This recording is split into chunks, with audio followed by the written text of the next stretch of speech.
सरिता, खाना बन गया क्या? हाँ, बन ही गया होगा।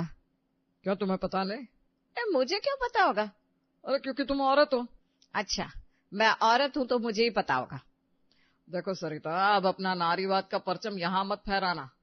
हमेशा से तुमने बनाया है, इसलिए तुमसे पूछ रहा हूँ। लेकिन अब तो बहू बनाती है ना पूनम, उससे पूछो। अरे तो तुम पूछकर बता दो ना मेरी माता, या बस बहस करने का मन हो रहा है? मैं आपकी माता हूँ। लगता है इस औरत के सिर पर चोट लगी है। अरे बोलो ना। मैंने जो कुछ भी कहा भूल जाओ, आराम से बैठो। मैं तुम्हारे लिए खाना लेकर आता हूँ। अरे आप क्यों निकालेंगे खाना पापा जी, मैं हूं ना। अरे कहाँ मर गई थी तू, खाना बना कि नहीं? बहू जल्दी से खाना परोस दे, वरना तेरी सास गॉडजिला में कन्वर्ट हो जाएगी। मैं तो बस यही पूछने आई थी कि खाने में रोटी बनाऊं या चावल। ये सुनकर तो ऐसा लगा जैसे सरिता के बदन में किसी ने 440 वोल्ट का करंट छोड़ दिया हो। वो चीखने लगी। हे भगवान, इसका मतलब तूने अभी खाना बनाना शुरू भी नहीं किया? हाँ, वो मैं जरा लेट गई थी ना, आंख लग गई थी। अब बिना किसी शब्द के फौरन किचन में घुस जा और चावल बनाकर ला, वरना तेरा मर्डर हो जाएगा मेरे हाथों। बाकी दुनिया जहान की बहुएं खुद घर की खबर रखती है कि कब कौन सा काम करना है, लेकिन इस महारानी को तो कुछ आता पता ही नहीं रहता। अरे बस भी करो सरिता, बहू अभी खाना बना देगी। नहीं बनाएगी तो आज टांगे भी तोड़ दूंगी इसकी। अरे जी बस जा रही हूँ ना मैं। सब एक से बढ़कर एक है इस घर में। किचन से बर्तनों की आवाजें आ रही थी। पूनम भागते भागते सब्जी काट रही थी। फिर जरा देर में प्रेशर कुकर की सीटी जोर जोर से बज रही थी। बाहर हॉल में सब लोग इंतजार कर रहे हैं। ऐसा लग रहा था मानो किचन किसी रणभूमि में बदल चुका हो।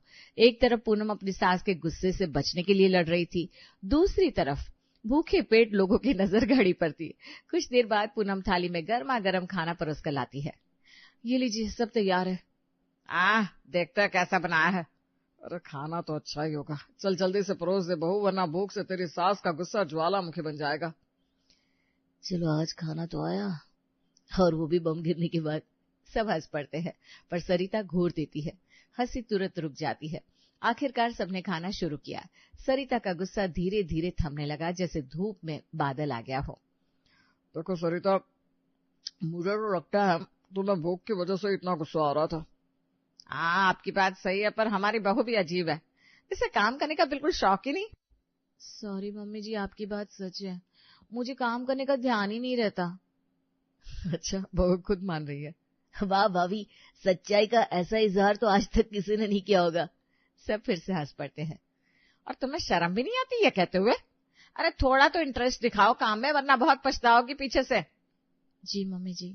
अगले दिन सुबह का समय था। सरिता आंगन में बैठी थी, तभी पड़ोसन विनीता अंदर आती है। अरे सरिता बहन, कैसी हो? सोचा मिल ही लूं, बहुत दिन हो गए मोहल्ले की बातें बताने को। अरे विनीता, आओ बैठो, बताओ क्या हाल चाल है। बस फिर क्या था, विनीता ने अपने अनोखे अंदाज में मोहल्ले भर की खबरें सुनानी शुरू कर दी। किसका बेटा भाग गया, किसके घर बहू लड़ाई कर रही है, किसकी छत पर किसे देखा गया, सबका ब्यौरा। पूनम भी वहीं बैठी है, चुपचाप सुन रही है। अरे बहू, मैं इतनी देर से बैठी हूँ, तुझे ख्याल नहीं आया कि एक कप चाय बना कर ला? ये सुनते ही सरिता का चेहरा एकदम सख्त हो गया और वो गुस्से में बोले, ओहो, मतलब मेरी बहू मेरी पड़ोसन के सामने मेरी सती करवाएगी? भाग फौरन किचन में और चाय बना कर ला। जी मम्मी जी। पूनम चाय बनाकर ट्रे में लाती है और विनीता को देती है। सिर्फ चाय लेकर आई? अरे कुछ नाश्ता भी रखते हैं साथ में। जी अभी लाई। पूनम बिस्किट की प्लेट रख देती है। मुझे तो नमकीन पसंद है। तेरे दिमाग में जरा भी अकल है कि नहीं है? क्या अकल के पीछे लाठी लेकर भागती फिरती है? भाग और नमकीन लेकर आ। जी मम्मी जी। पूनम फिर नमकीन लेकर आती है। इस बार सरिता उसकी चोटी पकड़कर खींच देती है। और ये हाथ से कौन खाएगा? चम्मच कहाँ है? चम्मच, चल भाग चम्मच लेकर आ। पूनम भागती हुई किचन से चम्मच लाती है और रख देती है। बड़ी अजीब बहू है तेरी सरिता। हाँ भाई, क्या बताऊं, ऐसी है ये। छोटी बहू शायद अच्छी निकले। ये बात सरिता के छोटे बेटे राहुल ने सुन ली। सच मम्मी, तो मेरी जल्दी से शादी करवाओ ना। हो जाएगी तेरी शादी, खुश हो जा। राहुल मस्ती में उठकर कमरे में नाचने लगता है। सब हंस पड़ते हैं। समय गुजरता है और राहुल की शादी चित्रा नाम की लड़की से हो जाती है और उसकी पहली रसोई का समय आता है। नई नवेली छोटी बहू चित्रा सर पर पल्लू डाले सब कुछ ऐसी बैठी थी। पूरा घर, पड़ोसन विनीता, ताऊ, ताई और 2-4 मोहल्ले वाले तमाशा देखने को मौजूद थे। मानो पहली रसोई नहीं बल्कि कोई सार्वजनिक चुनाव हो रहा हो। बहू, पहली रसोई में क्या बनाओगी? अरे गाजर का हलवा बना दो, सर्दी का मजा दुना हो जाएगा। नहीं नहीं, मूंग की दाल का हलवा होना चाहिए, वही असली स्वाद है। मुझे तो खीर चाहिए भाई, मीठी मीठी ठंडी खीर। खीर? मुझे तो कस्टर्ड चाहिए। सब एक साथ बोलने लगते हैं जैसे कोई मेला लगा हो। चित्रा हक्की बक्की खड़ी थी। इतनी फरमाइशों के बीच चित्रा की हालत उस दुल्हन जैसी थी जो बारातियों को अकेले खाना खिला रही हो। तभी उसकी नजर पूनम पर पड़ी जो चुपचाप कोने में बैठी थी। बड़ी भाभी, आपने अपनी पहली रसोई में क्या बनाया था? मुझे तो याद नहीं मैंने क्या बनाया था। क्या? आप अपनी पहली रसोई कैसे भूल सकती हैं? इतने में सरिता तूफान की तरह वहां आ पहुंचती है। बड़ी बहू जरा याद करो। हमें तो अच्छे से याद है तुमने क्या बनाया था। मुझे भी याद है, जरा दिमाग पर जोर डालो पूनम, हम सबको साफ याद है, तुम कैसे भूल सकती हो। पूनम की पहली रसोई के टाइम आंगन में सब लोग जमा थे। सरिता की आंखों में उत्सुकता, राजेश की आंखों में भूख, राहुल और नमन की आंखों में मस्ती थी। भाभी, गाजर का हलवा बना दो, पेट भी भरेगा और दिल भी। अरे नहीं नहीं, खीर बनाओ, खीर के बिना पहली रसोई अधूरी है। अरे दोनों हटो सामने से। बहू, तुम लड्डू बना लो, वही सबसे शुभ होता है। पूनम चुपचाप बैठी थी, मानो किसी अदालत में गवाह बनकर खड़ी हो जिसको जान से मारने की धमकी मिली हो। अरे ये तो ऐसे चुप बैठी है जैसे इसे कुछ आता ही नहीं है। वैसा ही है क्या? जैसे ही ये वाक्य हवा में तैरता हुआ सबके कानों तक पहुंचा, माहौल बदल गया। सबकी आंखें पूनम की ओर मुड़ गई। हाँ, मुझे खाना बनाना नहीं आता। पूरा आंगन सन्नाटे में डूब जाता है। फिर अचानक जोर जोर से हंसी के फव्वारे फूट पड़ते हैं। पहली बहू जिसे रसोई नहीं आती। हे भगवान, मैं तो इससे खाने का पूछना ही भूल गई थी। मुझे ना सिर्फ मैगी बनानी आती है। चलो बहू, आज पहली रसोई में हमें मैगी ही खिला दो। और फिर हुआ वही। प्रेशर कुकर की जगह कढ़ाई में पानी उबला, सब्जी मसाले की जगह मैगी मसाला छिड़का गया और पूरे घर में मैगी की खुशबू फैल गई। पहली बार किसी परिवार ने पहली रसोई में हलवे कस्टर्ड की जगह मैगी खाई और हंस हंस कर पेट पकड़ लिया। अरे हाँ, वो मैगी वाली पहली रसोई। आज तक याद है वो स्वाद। सच भाभी, आपने पहली रसोई में मैगी बनाई थी? हाँ, बाद में ना मम्मी जी ने मुझे खाना बनाना सिखाया। हाँ, मैंने ही इसका हाथ पकड़कर सब सिखाया है। खैर कोई ना, चलिए आज मैं आप सबको अपनी तरफ से एक स्पेशल मिठाई खिलाती हूँ। चित्रा फुर्ती से किचन में गई और थोड़ी देर बाद उसकी ट्रे में गर्मा गर्म शाही टुकड़ा सज कर आया।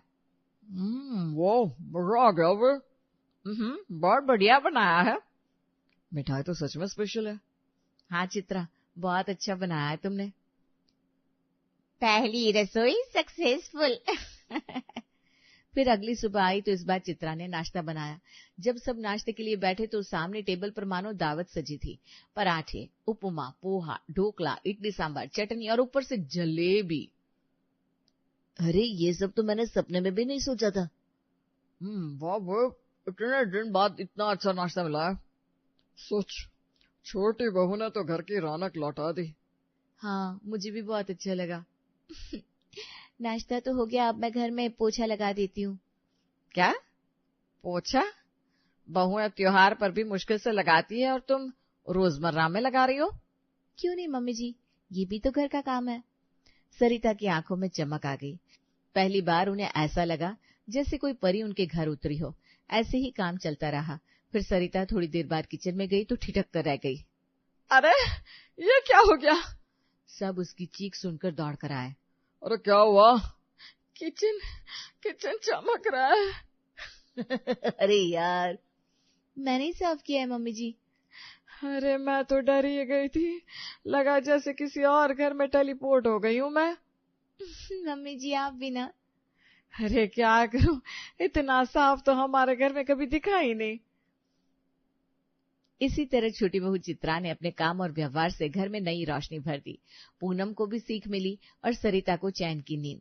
और सबसे बड़ी बात, घर में हंसी का माहौल पहले से 2 गुना हो गया। अगले दिन दोपहर का समय था।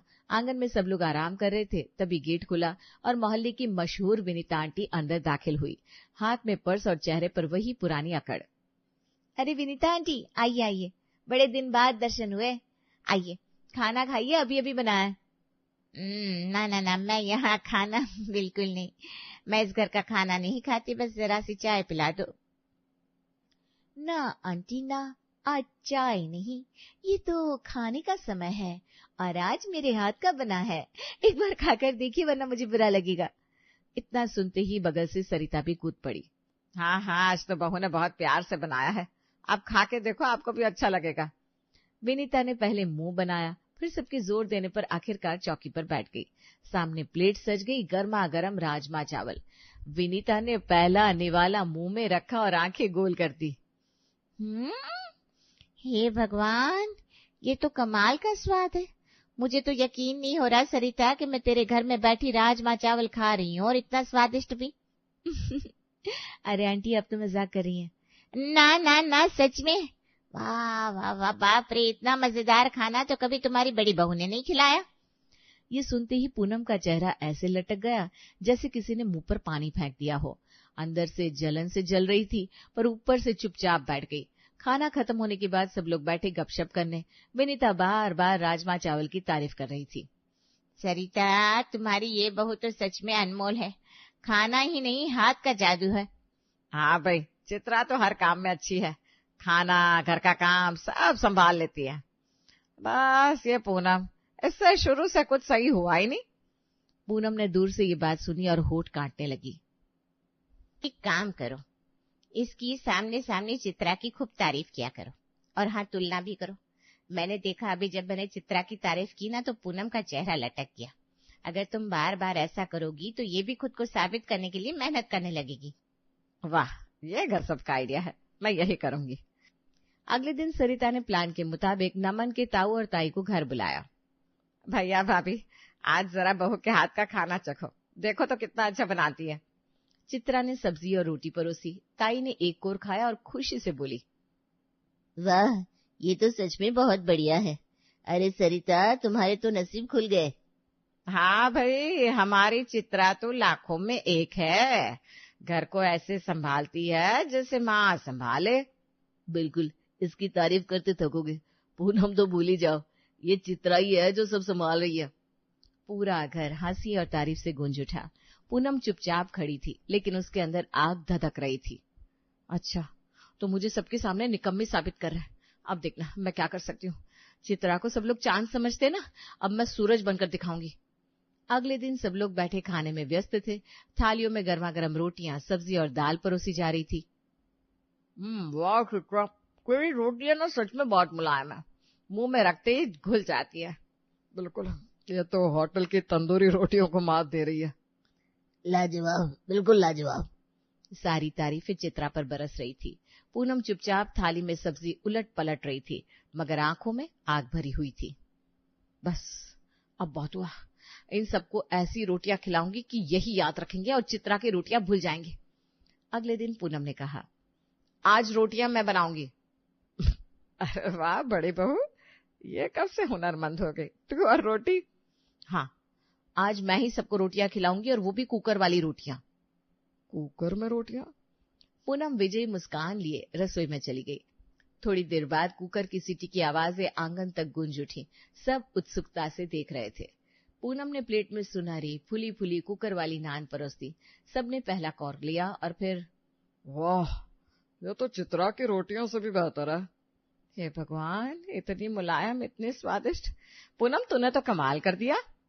चित्रा मुस्कुरा तो रही थी, मगर भीतर से जलन का टीका कसक रहा था। अगले दिन पूनम ने फिर ऐलान किया, आज सब्जी मैं बनाऊंगी, और वो भी तवे पर। तवे पर सब्जी? अरे बहू, ये क्या नया तमाशा है? तमाशा नहीं, कमाल है, देखिएगा आप। तवे पर सब्जी छनछनाई, खुशबू पूरे घर में फैल गई। जब सबने खाई तो तालियों की गूंज और बढ़ गई। वाह, ये तो चित्रा से भी स्वादिष्ट है। अब तो चित्रा का ताज भी खतरे में है भाई। चित्रा के चेहरे पर मुस्कान के पीछे एक अजीब जलन की छाया झलक रही थी, मगर उसने चुप्पी साध ली। लेकिन पूनम अब केवल रसोई तक सीमित नहीं रहना चाहती थी। उसने ठान लिया, अब इनको दिखाऊंगी कि घर कैसे सजता है। उसने सबसे पहले सफाई की, फिर पर्दे बदले, कुशन सजाए, दीवारों पर रंग बिरंगी सजावट की। घर चमकने लगा जैसे कोई महल हो। अरे ये तो सचमुच महल बन गया। तभी गेट से विनीता आई। वाह वाह, पूनम बहू ने तो कमाल कर दिया। ये घर है ये 5 सितारा होटल। सारी तारीफें फिर से पूनम पर बरस पड़ी। चित्रा के दिल में तीर चुभते रहे। उसके बाद सरिता झल्ला कर चिल्लाने लगी, ये धोबी बिना कपड़े ठीक से साफ ही नहीं करता। मैं मशीन में धोने से थक गई हूँ, अब समझ में नहीं आता क्या करूं। लाइए मुझे दीजिए माँ जी, मैं ऐसे चमकाऊंगी कि कोई धो भी ना कर पाए। उसने महंगा डिटर्जेंट लिया, कपड़े धोए और प्रेस भी कर दिए। कपड़े तो ऐसे चमक रहे थे जैसे नए हो। वाह बहू, तू तो धोबी से भी बढ़कर निकली। पूरा शहर तुझे ही कपड़े देगा धोने को। देखा चित्रा कैसे चमकाया कपड़े। कल तुझे एक रुमाल दिया था, तूने तो उसे धोया भी नहीं। मुझे तो लगा ही नहीं कि वो साफ हुआ है।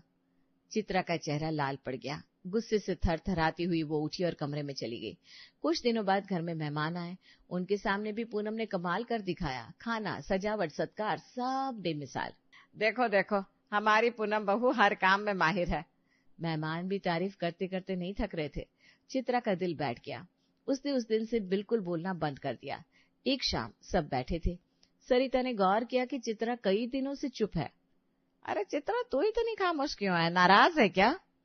चित्रा ने होंठ भींच लिए, कुछ नहीं बोली। सरिता ने सोचा माहौल हल्का करे।